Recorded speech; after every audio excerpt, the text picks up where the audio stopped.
I just finished therapy. Today's the 6th, and 6th of August, and we were discussing my terror of doctors, and we were talking about, I don't know, my therapist has this thing about me feeling worthy of things, and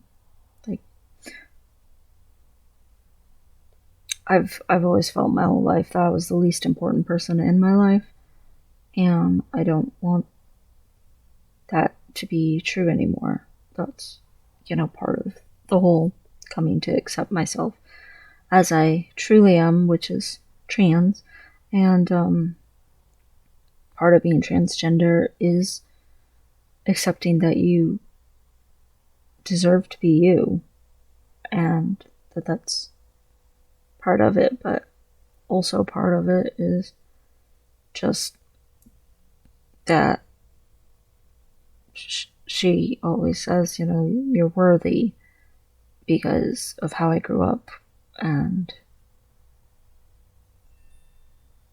no one was ever in my corner. For the most part, they were in the corner of their own wishes, desires, and expectations. They were not in my corner. And part of that wasn't their fault. I mean, I either lived in the backwoods of Alaska, tiny little blurb of a town in, Washington State, or else the slums in Washington State, or else I lived in Hickville, USA, Tennessee. Growing up, those were the three places that I lived pretty much nonstop. And it might have been 2 different blurbs of a town in Washington, or even 3, but it was still little blurbs of a town. When I was a kid, nobody knew about transgender stuff. It didn't exist. I don't even know if the word transgender existed when I was a child. But even besides that, we didn't live in super educated, well-cultured places. We just were poor and lived around a whole bunch of other poor people. Like, it wasn't really possible for anyone to know that I was trans, but they did know I was miserable. They knew something was off. They knew I wasn't okay. And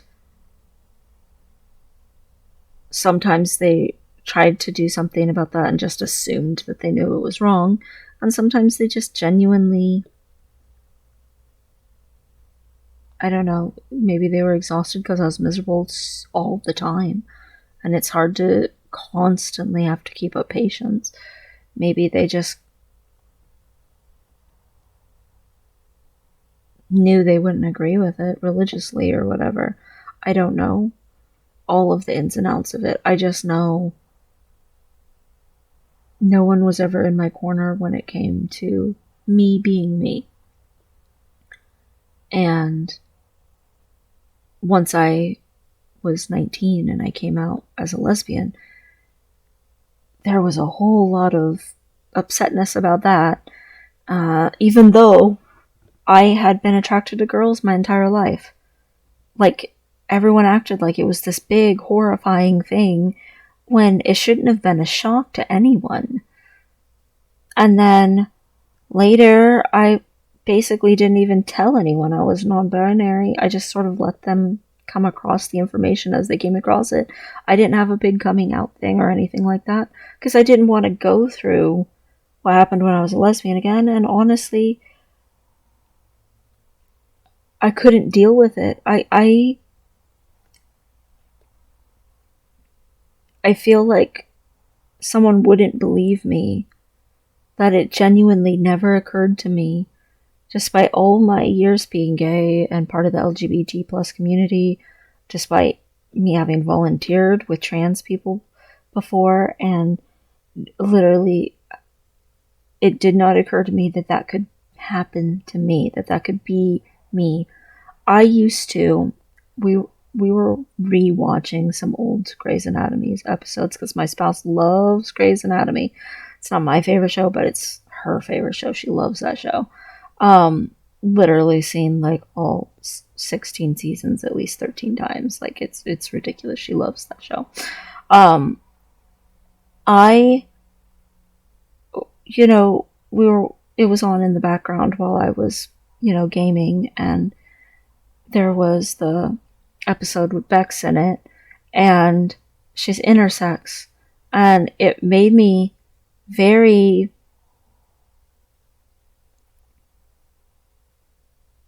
dissociating because I used to wish I was intersex. When I first found out what an intersex person was, it didn't used to be called intersex. It used to be called like hermaphrodite and stuff like that.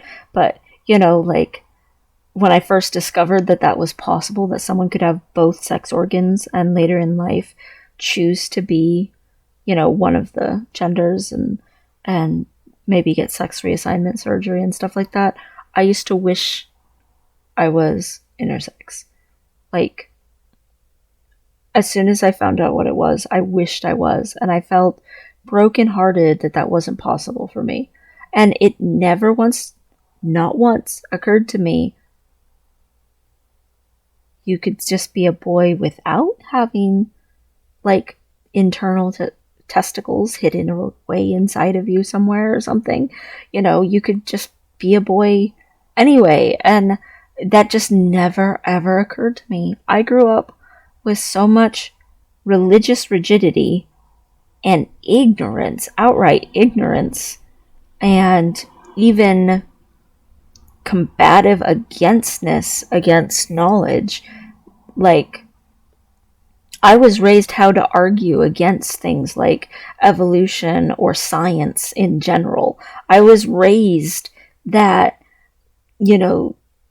scientists had this big agenda against, all the religion out there, and like that the John Lennon song, when where everyone gets to live as one and look at all the people. That song was considered outright demonic. The way that I grew up, like they believed in burning CDs and books and stuff that weren't holy enough or whatever.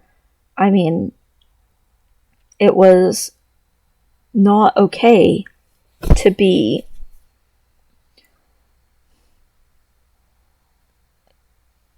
someone who believed in the functionality of the world. And like, I look at people's shock at the way that some people are like super against wearing a mask or things like that during a pandemic, or they're super against, not going to church during a pandemic. And I'm like, you don't understand. Some of these people believe that it's like an affront to the God that they worship to try to save themselves from the pandemic, because if they truly, truly have faith, they won't get sick, even though it's a pandemic. And they can't see that masks or people could be used to help them to avoid being sick, and that maybe that's a precaution that man's invented, and that the God that they believe in gave people the ingenuity to invent a mask. Like,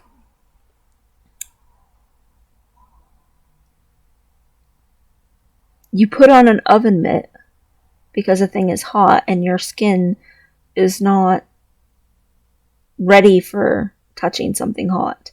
You put on scuba gear or, an oxygen tank when you're swimming underwater and you want to go see all the fish and the coral and crap, because you aren't able to breathe underwater. It's not saying anything other than that you're using a tool to put on a mask to protect your lungs and your throat and your body from the virus. Like, But there are some people who would think putting on a life jacket when you get in a boat in case you fall out and drown, that's throwing it in the face of God, that he's not protecting you enough. And it's mind-blowing that they feel that way, but there are people who genuinely feel that way, and I grew up around them. Like, a lot.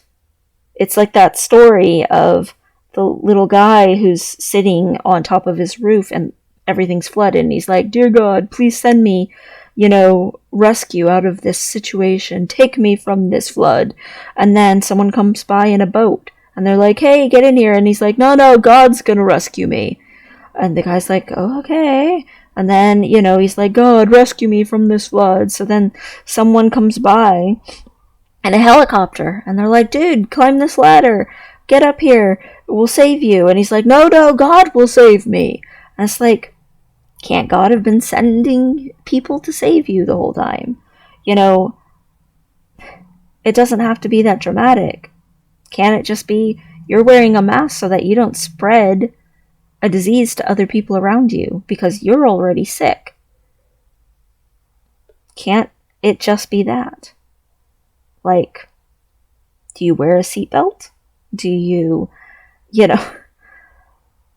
use safety gear? Do you put on safety goggles? Do you, when you do anything that requires safety goggles, do you put on gloves when you're cleaning with harsh chemicals? Do you, put on gloves when you're doing yard work and you're pulling up thorns and harsh prickle weeds and stuff?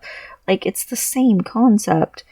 You're protecting either yourself or other people by using some safety gear. But it's like, to them, they're offending the Almighty. If I had come out, if I had somehow come to the realization, if I had been aware that transitioning was a thing sooner in my life, that is all I would have received. It would not have been safe for me to transition at all. It would have been an extremely abusive, dangerous thing. So in some ways, it's pretty lamentable that I have to be 35 before any of this can start to happen. But on the other hand, it could have been absolutely terrible results if I had realized any of this or had any of this happen sooner in my life. And I mean, even my 20s, I wasn't safe. Even once I lived out on my own, had my own house, I still was around family, family who would never ever have been in my corner.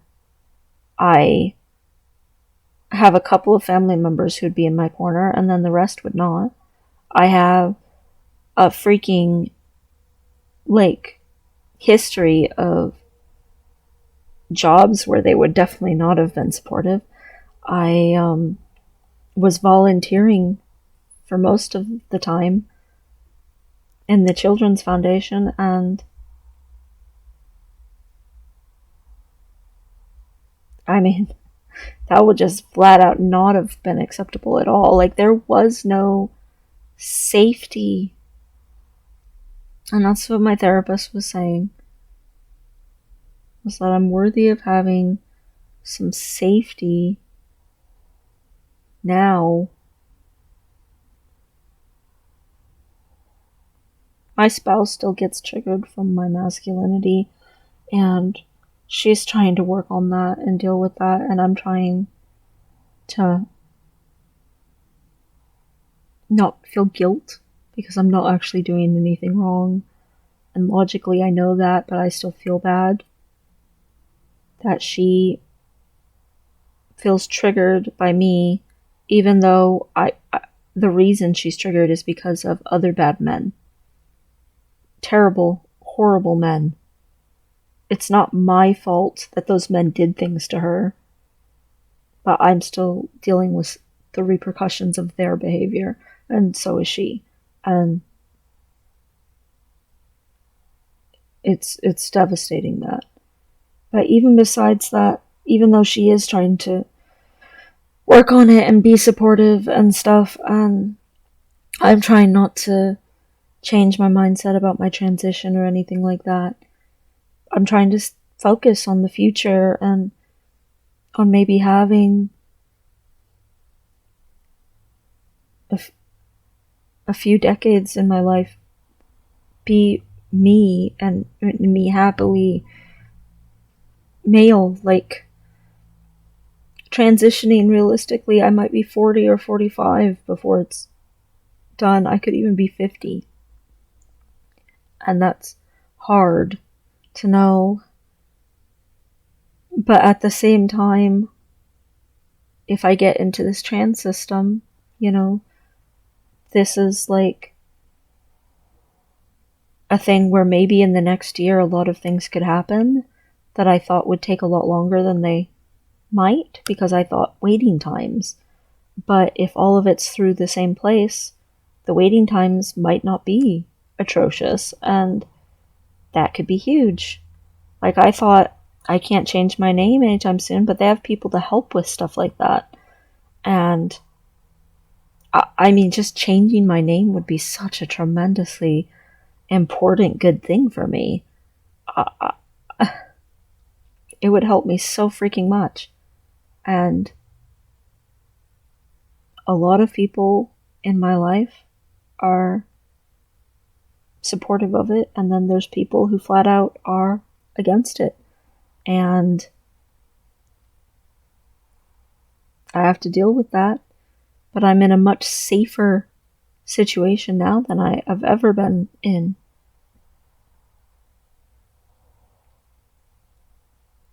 And I can't just go through my whole life not being me. And I have run from it my whole life. I have done pretty extreme things to run from myself.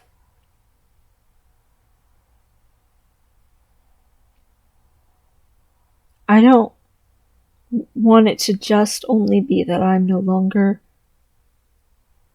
the least important person in my life. I can't keep living being the least important person in my own life.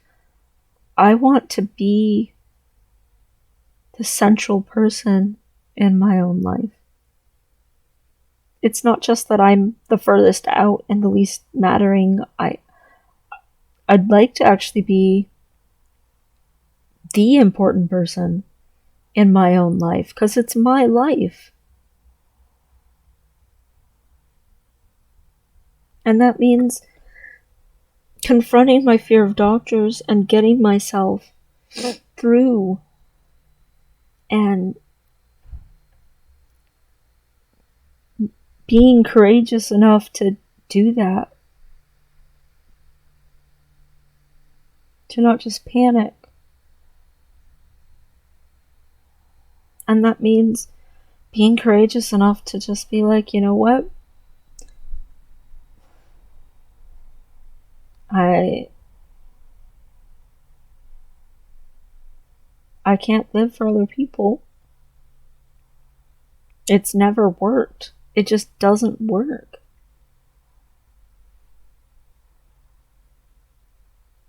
And to a certain degree, I will always be a caretaker. But to a certain degree, part of that caretaking should extend to myself.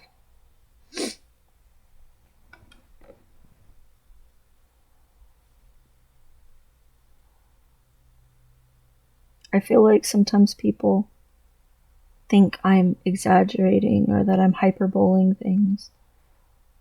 That I'm just dramatic or something. And for me, everything is very, very real. And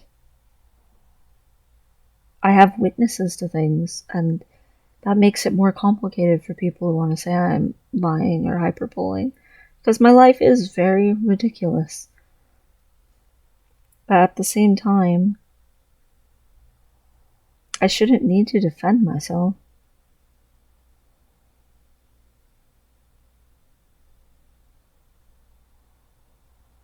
I shouldn't be under attack in the first place.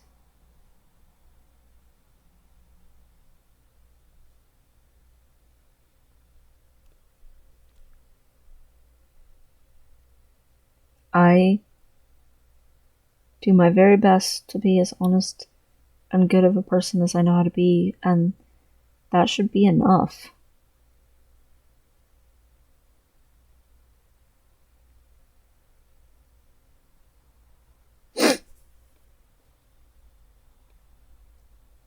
I don't just want to transition because I want to or because I need to, even though both of those things are true. I don't want to just transition because I would like my life to change and I would like to feel like I have a future, even though those things are true.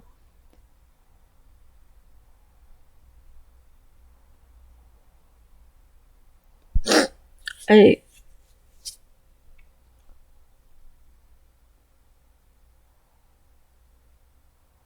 don't just want to transition just to be me, even though that's very true. I deserve to transition.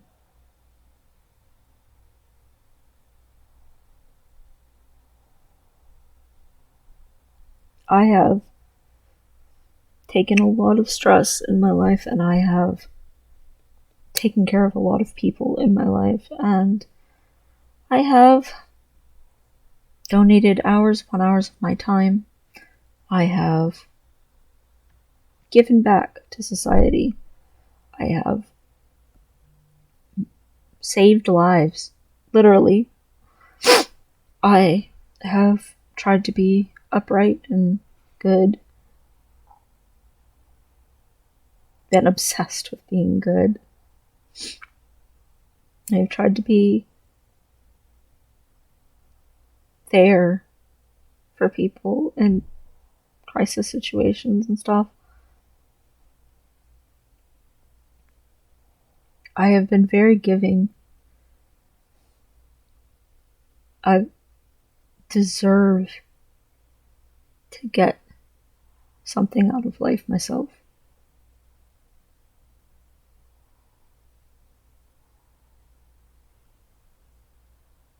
It wouldn't matter what it was. It wouldn't matter if it was, I don't know, a trip to outer space or something, else different that's, one of those big things that only happens once in a lifetime. It wouldn't matter what it was. If I wanted it, I've earned it. I deserve to be able to transition. After a lifetime of always doing the right thing for everyone, I deserve to be able to do the right thing for me.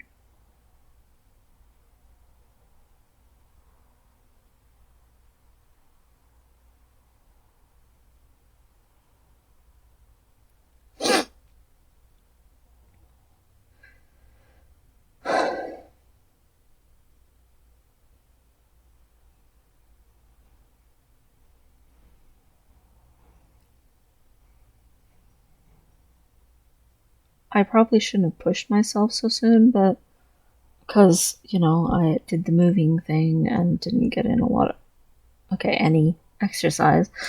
So I pushed myself really hard and I got to 43 push-ups. So, my old record was 40 and now it's 43.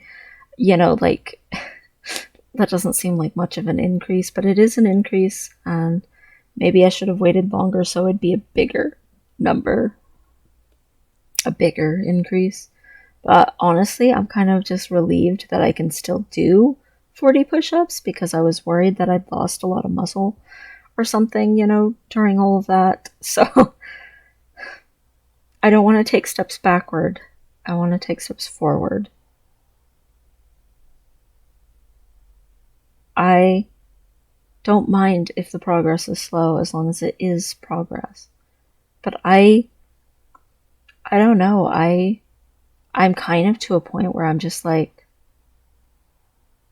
ready. Which is very strange because I didn't know if I would ever get that in particular. I thought I'd probably want to go slow the whole time. But honestly, if I could get my transition over within the next year, I would. Like, despite the surgeries that would mean I would have to have in such short times and shit, I would. Now, I realize that's completely unrealistic. Bottom surgery by itself usually has like 2 to 3 to more stages, depending on complications. I think you have to do laser hair removal surgery for minimum 6 months.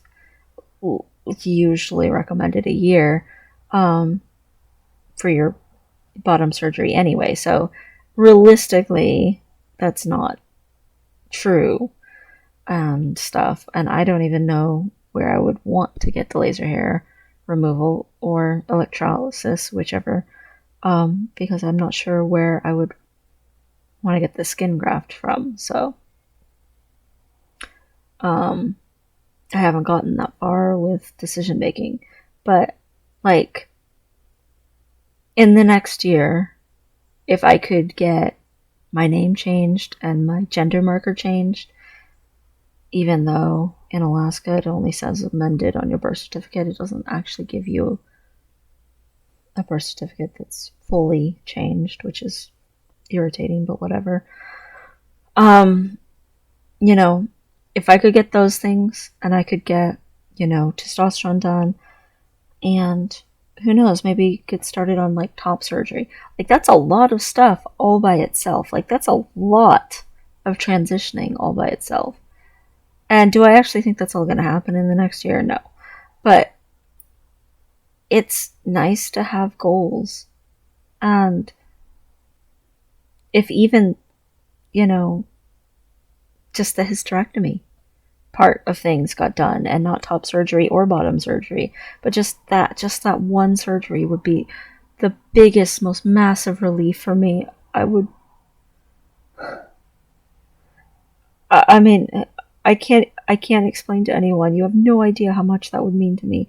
And someone asked me once, that's inside your body. So why does that make you dysphoric? You can't see it. And I don't even know how to explain the sheer volume of relief it would be to just get that done. To feel finally validated on that. And just never have to be terrified about that. The sheer volume. I can't explain.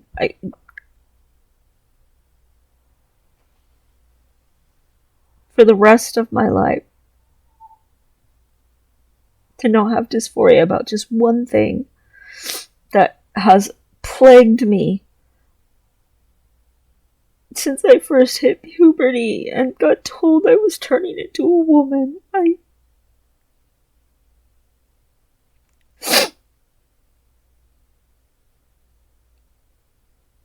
And there's that old adage that time heals everything, or, stuff gets easier with time. But I don't think people understand gender dysphoria does not get easier with time. It gets worse with time. At least in my experience, but in the experience of a lot of trans people I've met, that's true. It doesn't get easier. It just gets harder.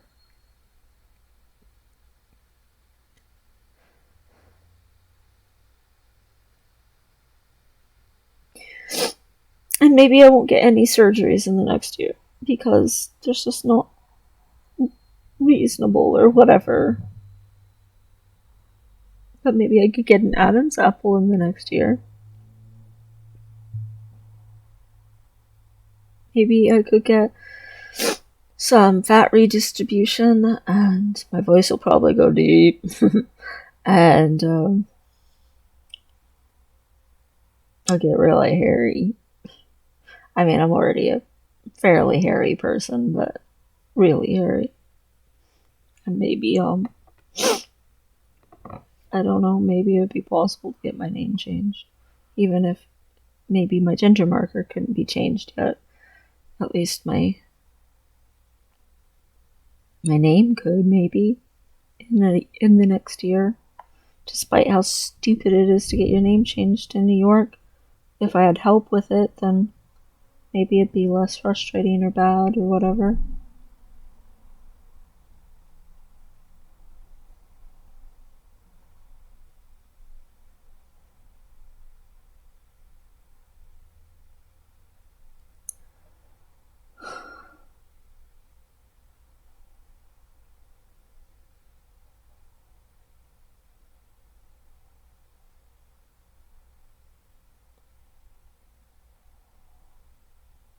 I don't know how much can change in a year as far as transitioning goes, but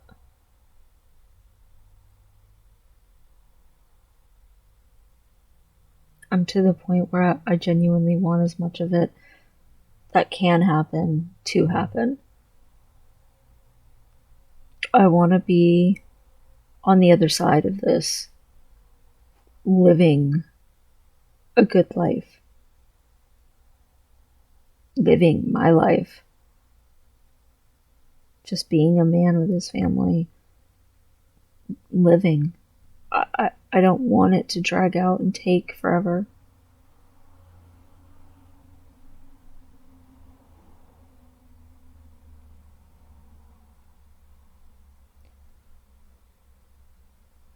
Life's short. It's too short for being terrified all the time and living on edge and being in survival mode all the time. And transitioning won't fix all of that, but it will fix so damn much of that.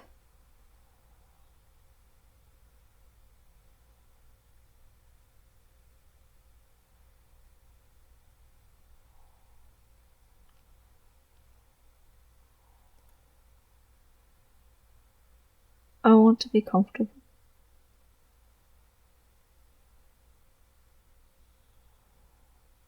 It's hard to ever get comforted when you're never comfortable.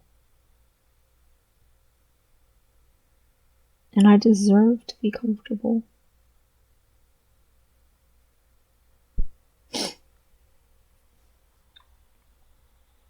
It's not just that I want it. It's not just that I need it. It's not just that it would be fulfilling or that it would be me being me.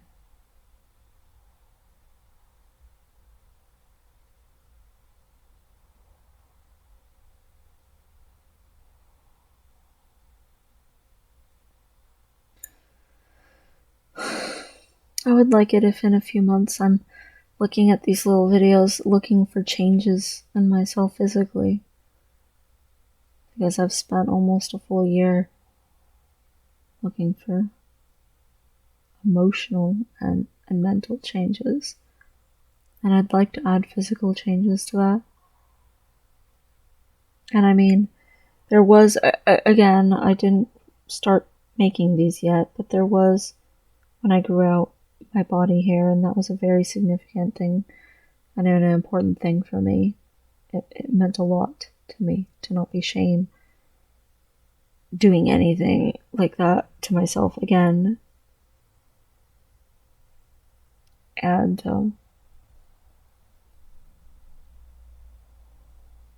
I've always cut my hair short. You know, that's sort of just how I can stand myself at all.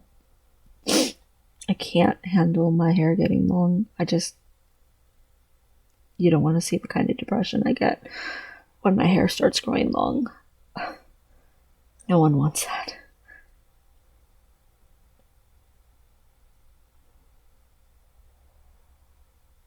would like to see my face structure change a little bit. I know my nose is going to get a little bigger, but hopefully my eyebrows will too. And I don't know, maybe I'll actually be able to pull off being more masculine. I have long eyelashes, but they're as blonde as my beards. You can't even see them hardly. Very, very strawberry blonde, roots of everything. If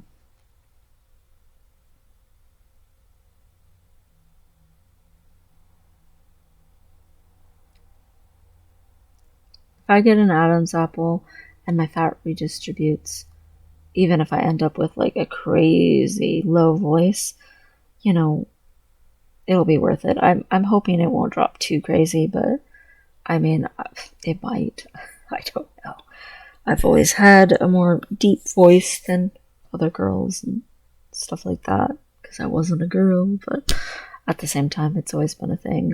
Women can have deep voices. That's not impossible. So, I mean, even non-trans women can have deep voices. I think it's really ridiculous, the sheer volume of stereotypes we like to perpetuate about men and women, when in reality we're all born with the same spectrums of stuff. There's plenty of women who grow hair, there's plenty of men who get boobs, there's plenty of, men with high-pitched voices or girls with low-pitched voices. Like, the demands from society to conform into these stupid boxes when we're so capable of all the in-between is really ridiculous to me. I mean, as a society, we should be more advanced than needing things to be that black and white. It's like humans are just humans. And sometimes when you hit puberty, some stuff doesn't look as feminine or masculine as you thought it was going to. That doesn't make you less that if you want to be that. Like, I feel like if I had been born, I don't know, excited to be a girl or something, which I can't even imagine, but if I had, being able to grow this facial hair and stuff would be like traumatic or something. I don't know, just because of societal standards. And it's been traumatic my whole life because I've been terrified of someone perceiving me as liking it because I didn't feel safe at all liking myself. Not even a tiny bit. But, that's not the point. The point is that there's plenty of women who grow facial hair, and they're not less women because they grow facial hair. Just because I'm a dude who happens to like growing facial hair doesn't invalidate all the women who are women.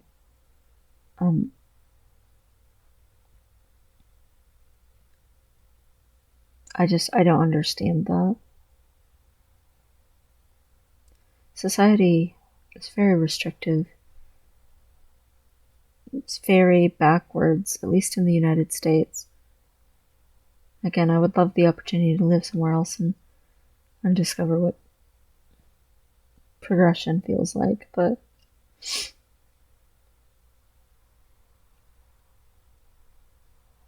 I would like to do that as a man.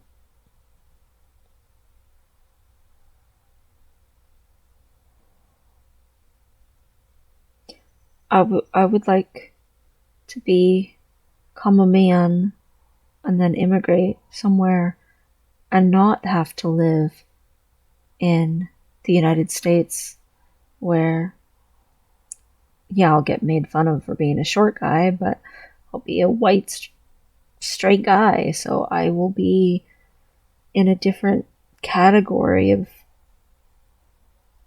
expectation and privilege than women. I would like to go to a country where women get treated better and men are expected to view it as equal. I would like that.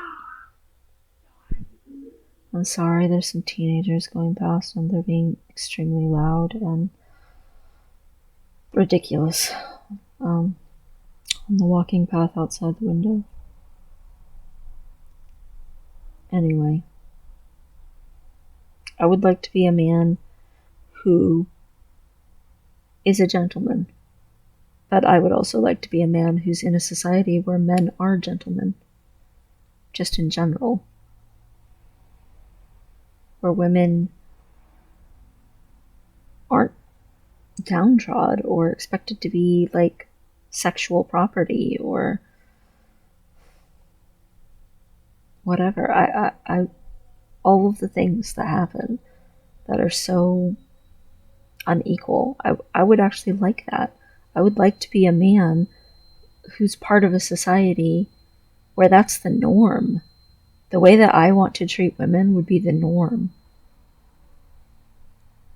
And not just because it would mean that the girls got treated better, as much as I want that, but also because it would mean that I was around men that I would actually feel good about being around. I would actually want to be friends with men who treated the women that way.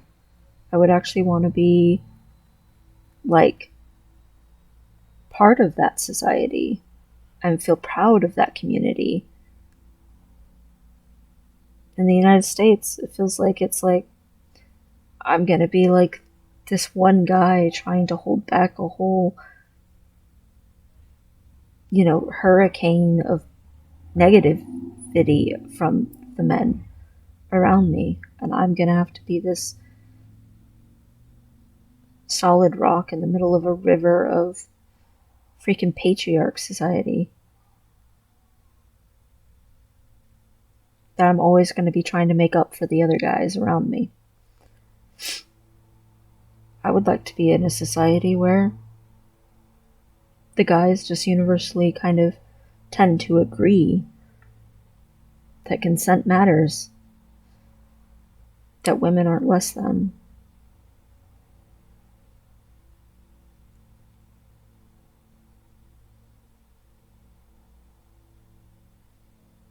But I want to be that strong rock of a man either way. No matter what society I am going to end up having to live in for the rest of my life, I always want to be a man of character myself.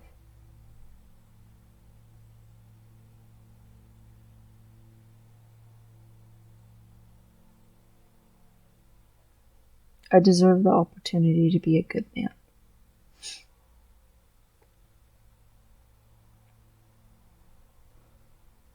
Not just a good man in my head, but a good man in the world.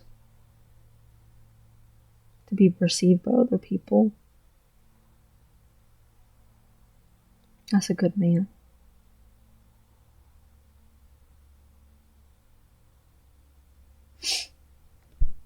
Anyway.